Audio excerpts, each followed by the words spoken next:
ऐकायचे आपल्यावर आलेली दुःखाची डोंगर पचवण्याची ताकद आपल्यात राहावा याच्याकरता पुराणातल्या लोकांचे सिद्धांत लक्षात ठेवणं अत्यंत गरजेचं आहे।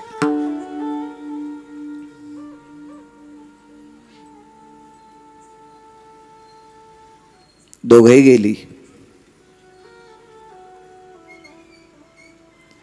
या इंटरनेट जगामध्ये या विश्वामध्ये अर्थाशिवाय संसार चालत नाही कदम सर। या दोन्ही बांधवांनी आपल्या कुटुंबाकरता एक सुंदरशी अर्थाची विहीर खांदून ठेवली। दोघांच्या दोन धर्मपत्न्या, दोघांना दोन दोन बालक, त्यांनी आपल्याला लागेल असं त्या विहिरीतलं पाणी काढून वापरावा अशी व्यवस्था विजू काका दोघांनी संसारासाठी केली।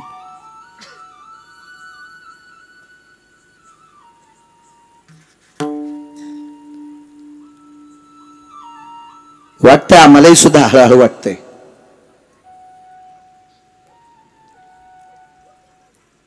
आम्ही काय पाषाण हृदय आहेत?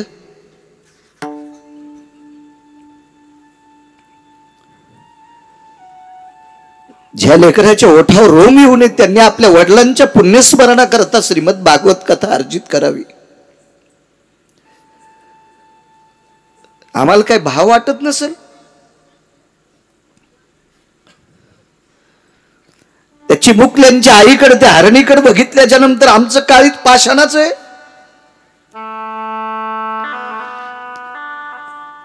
आम्हाला त्या माऊलीत आमची बहीण दिसत नसेल, आमची लेक दिसत नसेल।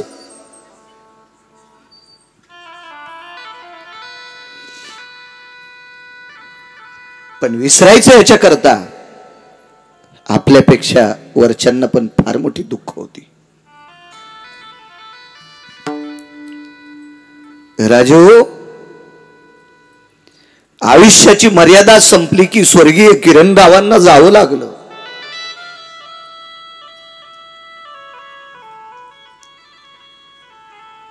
भानकर सर आपल्या सगळ्याची आयुष्याची मर्यादेचा कागद ज्याच्या हातात आहे त्याला जगाचा बाप म्हणतात, जगाचा बाप म्हणतात।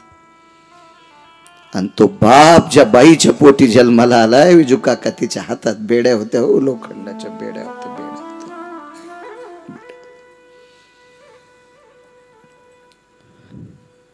काय पुरुषार्थ असलो वसुदेवांचा।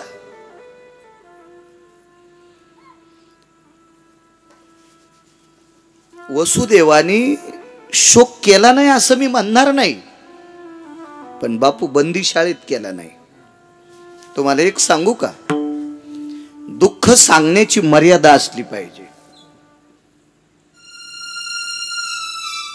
प्रापंचिक जीवनामध्ये प्रपंच हा दुःखाचंच खळग आहे विकास भाऊ, पण आपल्या जीवनातले दुःखाची गाठी, दुःखाच्या गाठी ह्या नालायक माणसापुढे कधीच उकलायच्या नाही। कारण ते काय करू शकतात आपलं?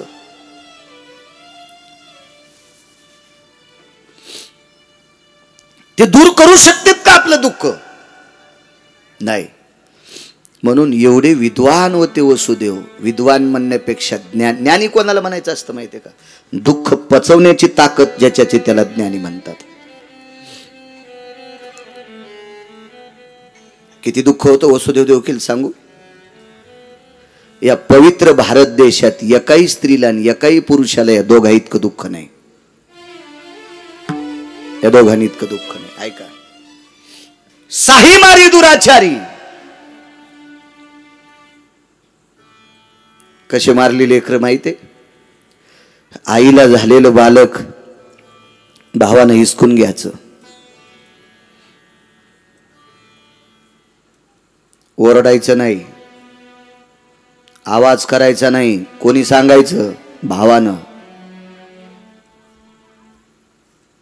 भिंतीकडे बघायचं नाही। पारुषता पारुषता सव्याप सव्याम दृष्टीम नैवा सगर्भेषु तु बाल्यायम हिंसाचारस्तते वचम चक्षुवात्सल्यास्तत जायते। कंसांत तंबे दिली ताई, तो मुलगा वारथानं तू त्याच्याकडे बघायचंय, काय असेल हो, काय वाटलं असेल त्या माईला. शिजलेला भाताचा गोळा हातात घ्यावा आणि ते भाताचा गोळा भिंतीवर फेकून मारावा.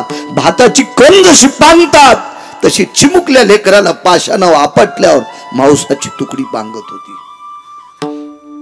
हे जन्मदात्या बापान पाहिले, माईन पाहिलं. किती बऱ्या? 6 बाऱ्या. आहे आपल्याला दुःख ते. मालकांचं एक वाक्य, धन्य त्याचे ज्ञान न करीत शोक, वधिता बाळक नाम म्हणे, वधिता बाळक नाम म्हणे.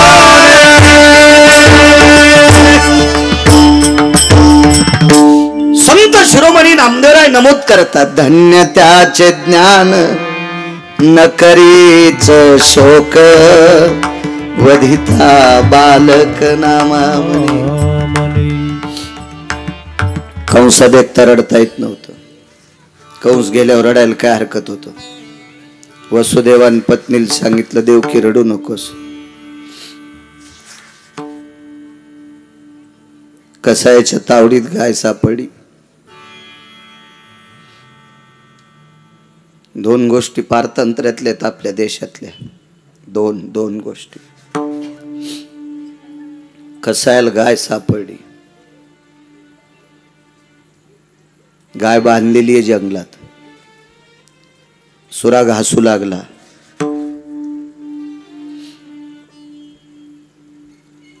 गायीनं किती रडल्यावर कसाई थांबणार आहे. वसुदेवान सांगितलं, देवकी याच्या अंतःकरणामध्ये विकृती निर्माण झाली. आपण रडलो तरी याला माया येणार नाही ग, तू नकोस रडू. धन्य त्याचे ज्ञान.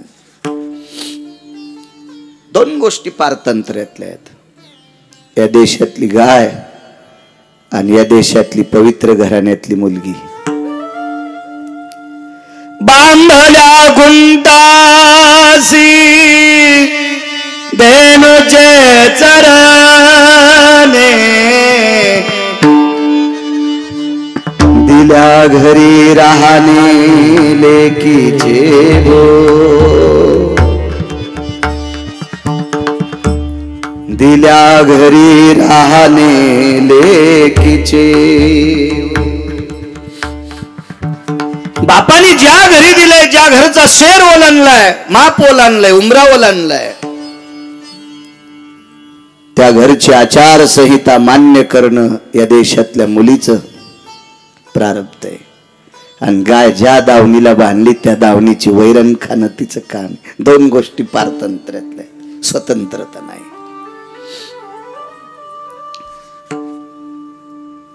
निमूटपणे पाहत होती, निमूटपणे.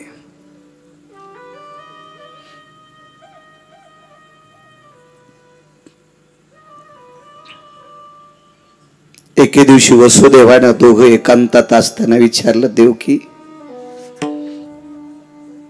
काय आपलं प्रारब्ध ग? काय आपण दोघी जन्माला येत असताना काय विधात्याने आपलं प्रारब्ध घडवलं ग?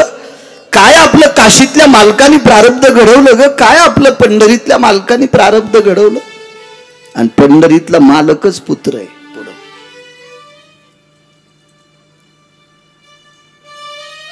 6 मारलं. 7वा योग मायेनं रोहिणी मातेच्या हृदय कमलात नेऊन ठेवला. काय करता येत नाही होत्या मालकाला, सगळं काय करता येते. चर्चा झाली. कंसाच्या धाकाने गर्भ जिराला, कंसाच्या धाकाने गर्भ गळाला, गर्भ जिरून गेला, जिरून गेला, अशी चर्चा झाली. आणि तो गर्भ रोहिणी मातेच्या हृदय कमळात ठेवला होता. ती वसुदेवाची एक पत्नी होती, 12 पत्न्यापैकी एक.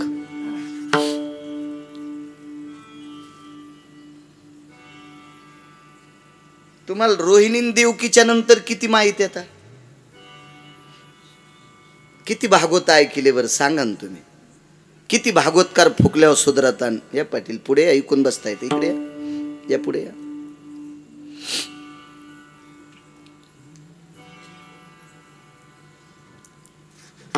लक्षात ठेवलं पाहिजे कोण कोण आहेत काय आहेत. बसा.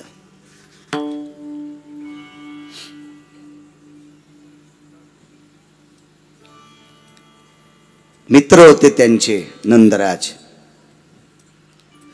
गौपासक होते, गायीचे सेवक होते. आणि त्यांच्याकडे पत्नीला सांगितलं, प्रिये राही यांना भाऊ समजून. आणि रोहिणी नंदराजाची इथं स्वतःला नंदाची बहीण समजून राहत होत्या. महाराज जीवनात दोन पुरुष साक्षात्कारी होते, एक नंदराजा आणि एक लक्ष्मणजी. आचरणाची चौकट किती गोड असती बघा. मी नाही बरं का, मी नाही. जगातला कुठलाही तात्विक आचरणातल्या चौकटीत बसल्याशिवाय मानित नाही. अभ्यास करू नका असं म्हणत नाही, पण अभ्यासाला जर किंमत येत असेल तर ती फक्त आचरणामुळेच येते. नाही तर जगात प्रचंड अभ्यास असणारी लोक आहेत, फक्त आचरण शून्य असल्यामुळे विटेवरचा मालक स्वीकारित नाही. आचरण असलं पाहिजे. एकदा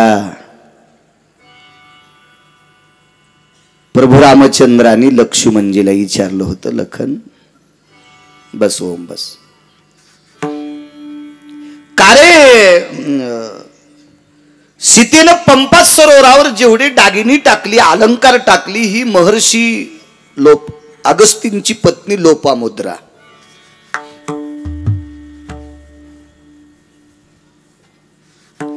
कधी कधी एखादा बॉम्ब तुमच्या अंगावर टाकत होतो ना मी, त्याचं कारण आहे का, अगस्तीच्या पत्नीच्या पाया मर्यादा पुरुषोत्तम रामचंद्र 9 बाऱ्या पडले होते. ती एकदा बी पडली नाही रामचंद्राच्या. आणि रामचंद्रालाही दुःख वाटलं नाही ती माझ्या पाया का पडली नाही.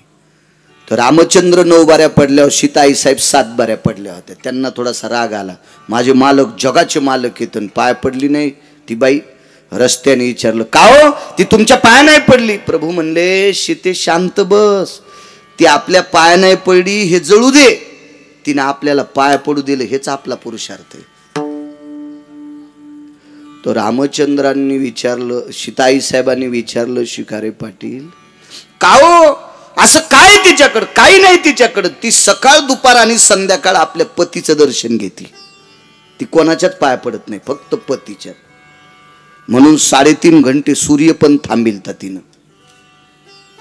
अगस्ती महर्षींची संध्या राहिली काका, आणि त्या संध्येचा काल वाया जाऊ नये म्हणून झोपही मोडायची नाही आणि संध्या गेली नाही पाहिजे. सांगितलं, थांब मालकाची झोप होस तर. मालकाचं दर्शन घेणार नाही तितकी जाधव ताकद, एवढी ताकद. विचारलं, लखने तुझ्याकडे अलंकार टाकले होते, त्याच्यापैकी तू फक्त नुपुरच का ओळखिले? नमी जानाति केवरम नमी जानाति कुंडलम. मी कुंडल ओळखीत नाही, मी केऊर ते कानातले ओळखीत नाही, कुंडल ओळखीत नाही, मी फक्त नुपुर ओळखितो. आणि प्रभू रामचंद्राने विचारलं, तुला पायातले चाळच कशी ओळखू आले? मी ज्या दिवसपासून अयोध्या सोडली त्या दिवसपासून सीताई साहेबाचं दर्शन घेताना पाय पाहत होतो, घोट्यापासून वरी सीता पाहिलीच नाही.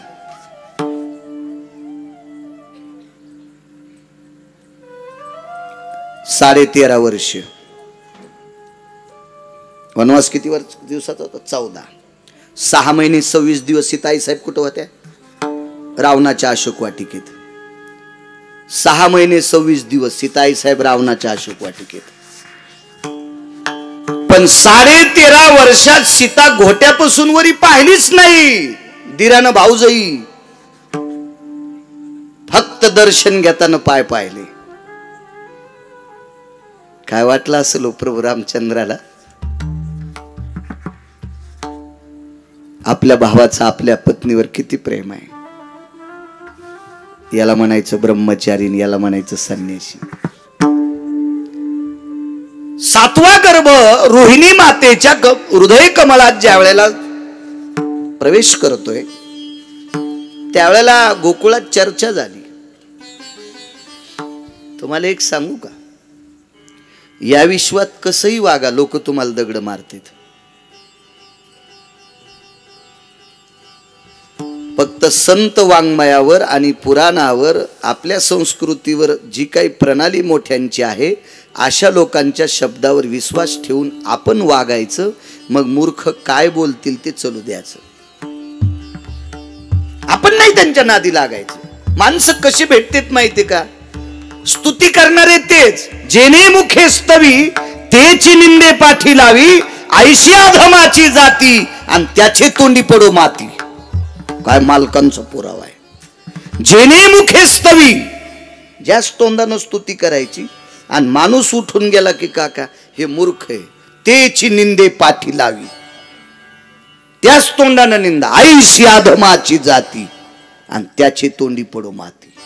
नाही लक्ष द्यायचं. तुम्ही जर या शुल्लक लोकांकडे लक्ष ठेवलं तर तुम्हाला विकासराव एक तलवारीचा ट्रक टून सांग, धर की हान, धर की हान. मग आपल्यात आणि राक्षसात काय फरक आहे.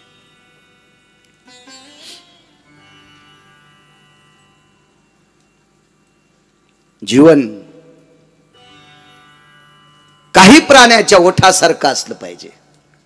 गाईला गवत खाताना काड्या किती टोचत असतील, पण गाईनं कधी एखादा श्लोक लिहिला का, वाळलेल्या कडक काड्या गवताच्या मूर्ख आहेत. भक्षन्ति धेनु तृणावसानां ओष्टाभये अननपुटेषु तीक्ष्णा जयायं उद्रन्ति सर्वा त्यागान्ति नैवं धेनु प्रशेषी. किती कडक टोचत असतील त्या काड्या, किती कडक टोचत असतील, पण कधीच नाही. म्हणून एक मत आहे, गाय चाऱ्याची शपथ घेत नाही. तसं राहिलं पाहिजे. तसं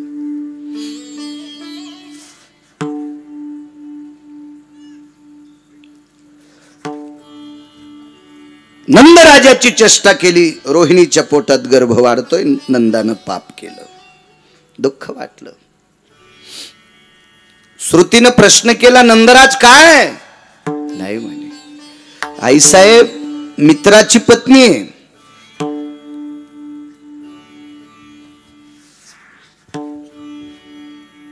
त्यानं मुलगी म्हणून बी सांभाळली नाही, माय म्हणून बी सांभाळली नाही, बहीण म्हणून सांभाळली. नंदराजाने आई आणि मुलगी नाही, बहीण म्हणून रोहिणीला सांभाळलं. आणि श्रुती मातेला सांगितलं, श्रुती माते सणावाराला मी रोहिणी ताईचं दर्शन घेत होतो, आणि दर्शन घेताना फक्त रोहिणीचे पाय पाहिले, घोट्यापासून वरी रोहिणी पाहिलीच नाही. नंदराज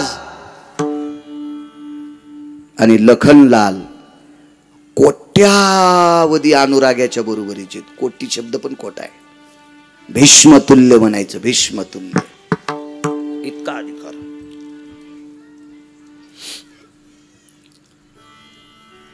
काम सांभाळणं इतकं सोपं नाही बरं. ज्यानं वासना सांभाळली का तो जगातला एक नंबरचा साधू आहे. वासना फार कठीण आहे. फ्रीज मधलं लोणी विस्तवाजवळ नेलं की वितळणं त्याचा स्वभाव आहे. एकांता स्त्री आणि पुरुष आले की काम उत्पन्न होणं हाही निसर्गाचा स्वभाव आहे. म्हणून जगातल्या प्रत्येक स्त्रीकडे पाहायचा असेल तर तेजस्वी जगदंबा म्हणून पाहत जा. या देशातली विद्युलता म्हणून पाहत जा, चपला म्हणून पाहत जा. चपला म्हणजे पायात घालायचं नाही, चपला म्हणजे आकाशातली विद्युलता. गडगड गडगड गडगड गडगड गडगड ती चपला असते ना, शास्त्राच्या भाषेत तिला चपला म्हणतात. विद्युलता म्हणून बघत जा, जीवन उज्ज्वल होईल. दुःख वाटलं यशोदेला, देवकी मातेला. इकडं नंदराजाचं दुःख आकाशवाणीनं दूर केलंय. गोकुळात सुद्धा आकाशवाणी झाली आणि ती आकाशवाणी गोकुळातल्या लोकांना सांगत होती, अरे निरापराध नंद आहे, साधुये योगीये जपिये तपिये सिद्धे अनुरागीये नाव ठेवू नका. शांत लोक. आठवा वाढत होता.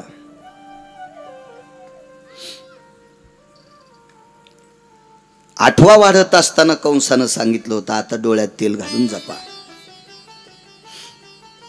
राजा परीक्षितींनी प्रश्न केला गुरुदेव आठवाच मारणार होता ना मग कंसानं ही सगळी का मारली. त्याचं कारण होतं.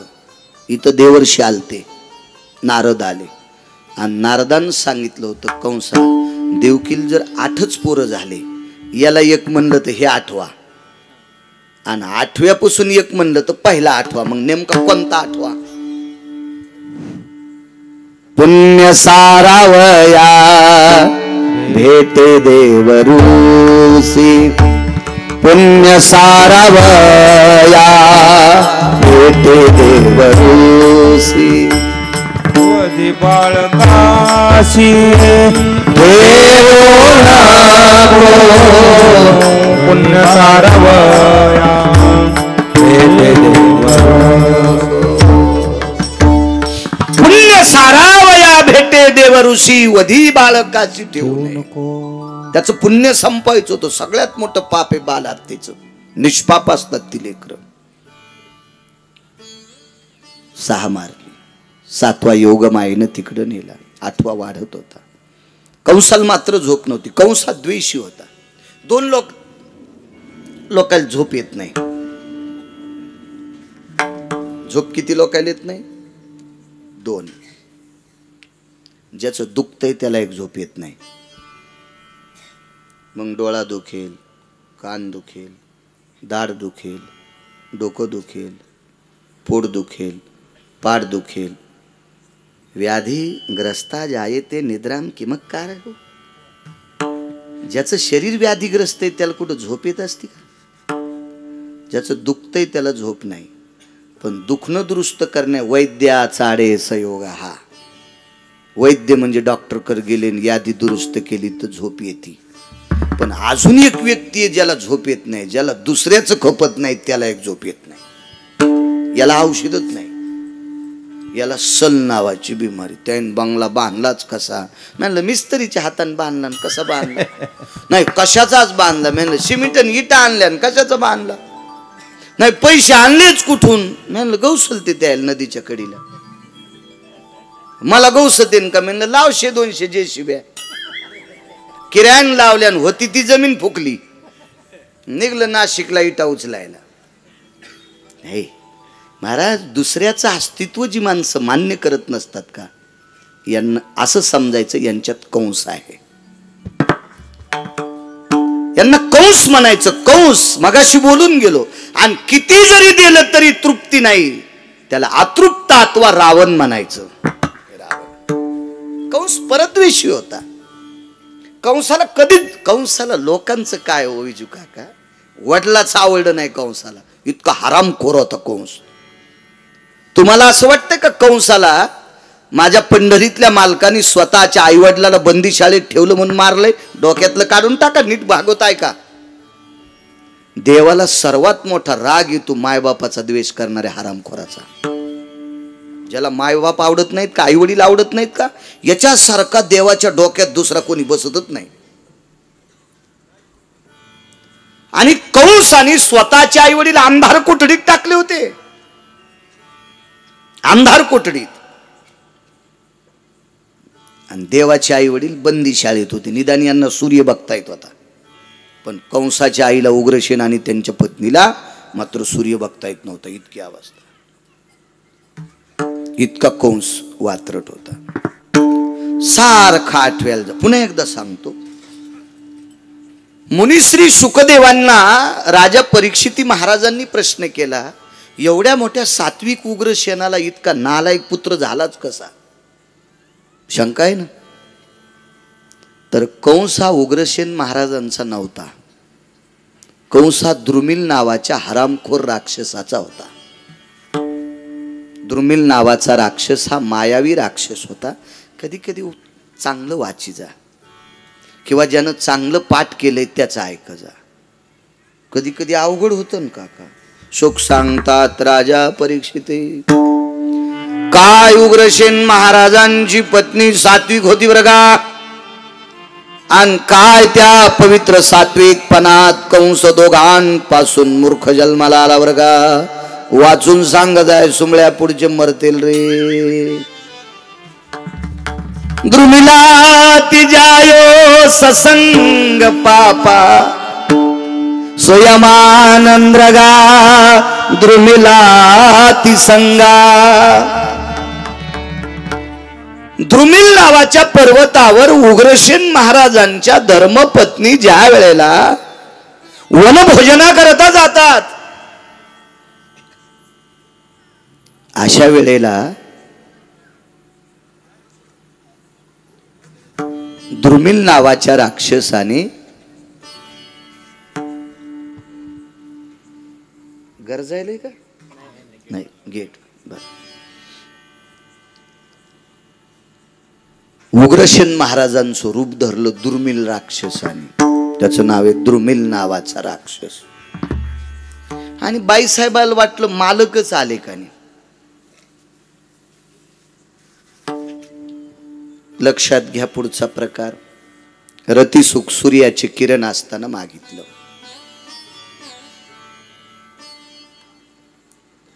मी काय असा वैद्यकीय क्षेत्रातला चिकित्सक नाही, कारण माझं 7वी शिक्षण असल्यामुळे पुढचं कळत नाही.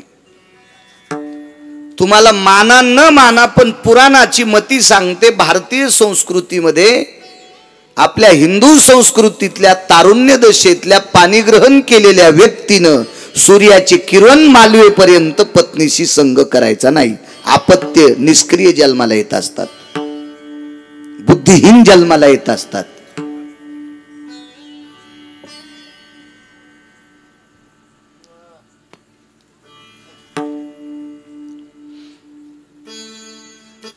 रतिसुख मागितलं. महाराज विश्वाच्या पाठीवर ज्यांनी श्रीमद भागवत पुराण केले त्यांची आजी किती विद्वान होती. पाराशरांच्या पत्नी सत्यवती, योजनगंधा,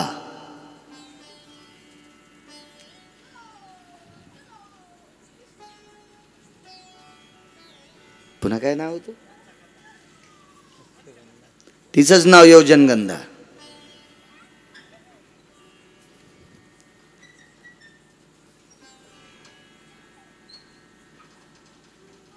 ह्या ज्या आहेत का,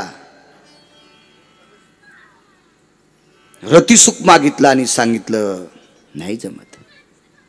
का ग तेजो भास्कराय किरणेशु. काय पाराशरात ताकद. मुष्टीतले भास्करो तेजो यम करतलाती भयम जायते. आगा तुका हाकलूनच द्याला सूर्य. इकडं अंधार पडला आणि दुसऱ्या देशात उजळलं. चुटकी वाजल्याबरोबर सूर्य गायब. काय माथाऱ्यात ताकद. पाराशर पाराशर. विद्वान मावल्या काय काय विद्वान. चंचल स्वभाव उग्रसेनाच्या पत्नीचा संग झाला आणि सांगितलं मी गर्भपात करीन, आमक पाप लागेल. ठीक आहे, तुझ्यासारखा दुराचारी जन्माला येईल. कंस नाव का पडलं ह्या पुढे असल्यामुळं माफ करा, विस्तारपूर्वक सांगत नाही, क्षमा असावी. दुर्मिलांचा पुत्र आहे कंस, दुराचार्याचा पुत्र आहे कंस. म्हणून हा कंस सारखा जपत होता आठवा कधी जन्माला येईल. जेवणात आठवा, ताटात आठवा, पोळीत आठवा, भाजीत आठवा, भातात आठवा, अंथरुणात आठवा, पाण्यात आठवा. आठव्याने सर्वत्र व्यापिले. सर्वत्र आठवा आठवा आठवा आठवा आठवा दिसत होता. काय करावं. तो दिवस आला, संध्याकाळची रात्र येते. बुधवार दिवस आहे, रोहिणी नक्षत्र आहे, वद्यस्थिती आहे, श्रावण मास आहे आणि विश्वाचा मालक प्रगट झाला. उत्सव मथुरेत करत नाहीत, गोकुळात करतात. देवाला गोकुळात नेऊ आणि मग आपण विकासराव हार घालू आणि मग